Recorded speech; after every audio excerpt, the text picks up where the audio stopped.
Every time I go underwater for a deep dive, I'm petrified. Outwardly, I try to appear nonchalant. Light a cigarette to stall. I take a drink. Underwater, you can't do this. Why do I challenge the depth of the sea, as I've been doing for 20 or more years? As I have done for hundreds of times? In my normal senses, I wouldn't take such risks, in other matters, for anybody in the world. On scores of professional and personal hazards, where I might appraise a situation and figure my chances weren't good for coming out alive, I would say no. But not skin diving. There I throw caution to the skies, or seas. I know that I have a deep fear of it, and that I am in rebellion against my fear. I know I'm going down into an element I don't know. Nobody knows. Once I get into the water, I don't feel so badly, but I must go down. Next to this is this sport all others are childish, the thrills of baseball. Next to this sport all others are childish, the thrills of baseball, tennis, football, golf. They are nothing compared with being 100 feet below, with a great stone sea wall about you, the sunlight shining down through the green illuminating an underwater seascape, and the fish moving by. The lure of the sea, in all its forms, is probably the strongest urge in me. It's a silent world. I'm always fascinated, as one is with a favorite poem. It is the indescribable beauty down there that makes you want to go to it and hold it. It is an exercise in quick reflexes. Your mind sharpens, it snaps, it works like an automatic pistol. It's an exercise in self control, too, for you have to breathe half the number of times you do normally. The oxygen tank is on your back. It's a different, a fallible lung, and you go with dread and expectation and a sense of danger, and you hope you'll live. This sport keeps me alive, but there are those who know me who say I'm trying to kill myself this way. I wouldn't say no. I just don't know. I know that when I get down 100 feet or so and the air in the tank is gone, and I have only a 2 minute or 3 minute reserve supply left, and I pull the lever that sets this free, and I start my swim back up to the surface, then I'm living, and if not, I'm dying as one who has, just before, been living intensely. Throughout the period of my decline, 1952 to 1956, I went skin diving, if not daily, then 2 or 3 times a week, off Spain, in the Mediterranean, and at a dozen points in the waters of the Caribbean. When you are down and out, you need a lift for your spirit.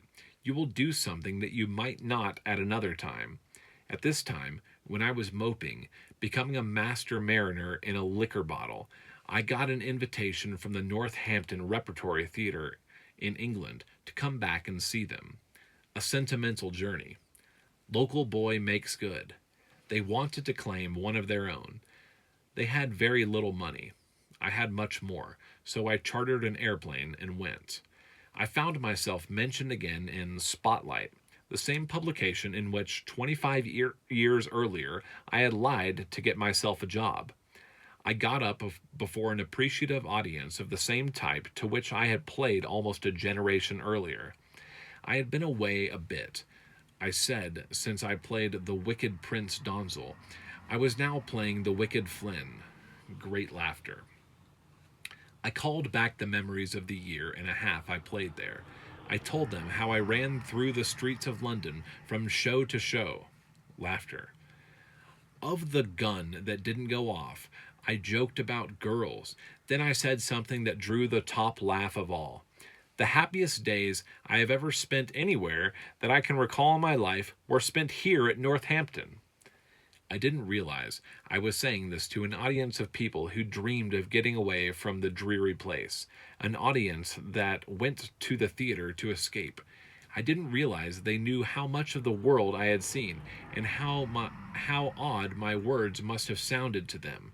Flynn, who had been to the court of St. James, the courts of California, the courts of love, the tennis courts, and courtesans.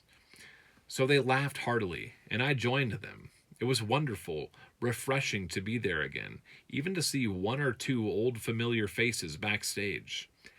I needed a little, I needed a lot very badly at the time. I needed a lift very badly at this time, and I got it in the town where, as I told them truthfully, I had spent the happiest days of my life. On this trip to England, I happened on an old pal, Clark Gable. We stayed at the same hotel and spent 2 or 3 days together. If anyone should ask, what do two actors talk about when they meet? The answer is themselves. But Clark also discussed ranching, women, the peculiarities of our mutual friends. No profundities, though I guess we didn't get around to them. I said to him, "Listen, Sport, I have a great story about two brothers. Why don't you and I make it?" Clark laughed his head off. "Me? Do a picture with you? Are you kidding?" He laughed again. I must have looked befuddled. "Why not?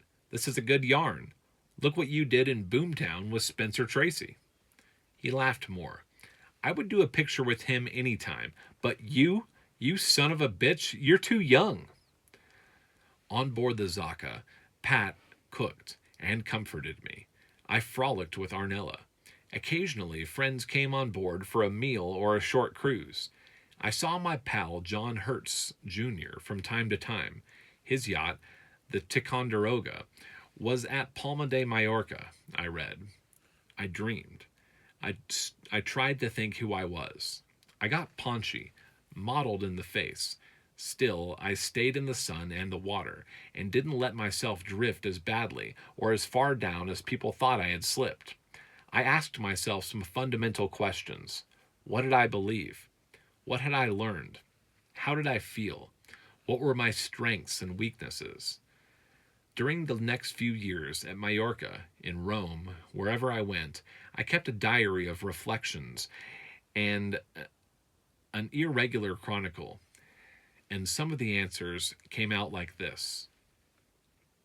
Naples, 19 January 1952. It is all very well for philosophers to tell you that work is an end in itself, but there are great questions here. I am only angry that I haven't been able to find out what makes a man want to work, what makes primitive people on primitive islands build statues 20 or 30 feet tall, as on Easter Island.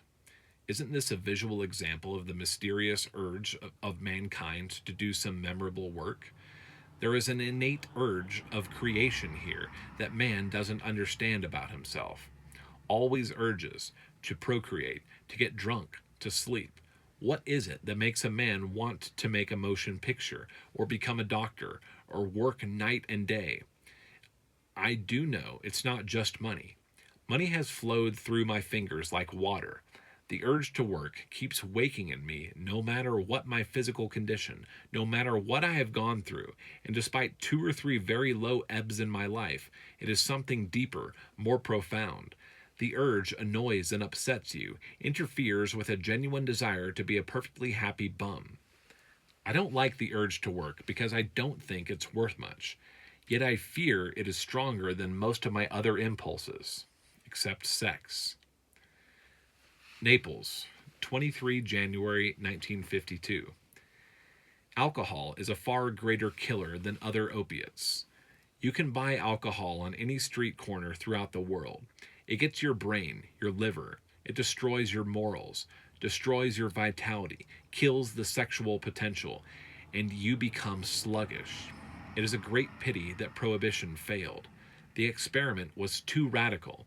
Instead of barring it altogether, the dispensation of alcohol should have been under prescription or some other control. Prohibition was one of the worthiest attempts of a group to impose their will upon the rest of the people. But of course, if you prohibit something, you deprive people of an essential liberty. When you deny the right of choice, you oppose the greatest gift in the world. People will not stand for it. Alcohol makes man mad, leads to such strange behaviorism. Yet beer and liquor ads maintain newspapers, television, some huge portion of the national and world economy. Drinker than I am, I think essentially Drinker that I am, I think essentially I am the victim of an addiction that is here in the world, revealed to all, exposed to all. It is there. We who are weak take to it and are destroyed by it.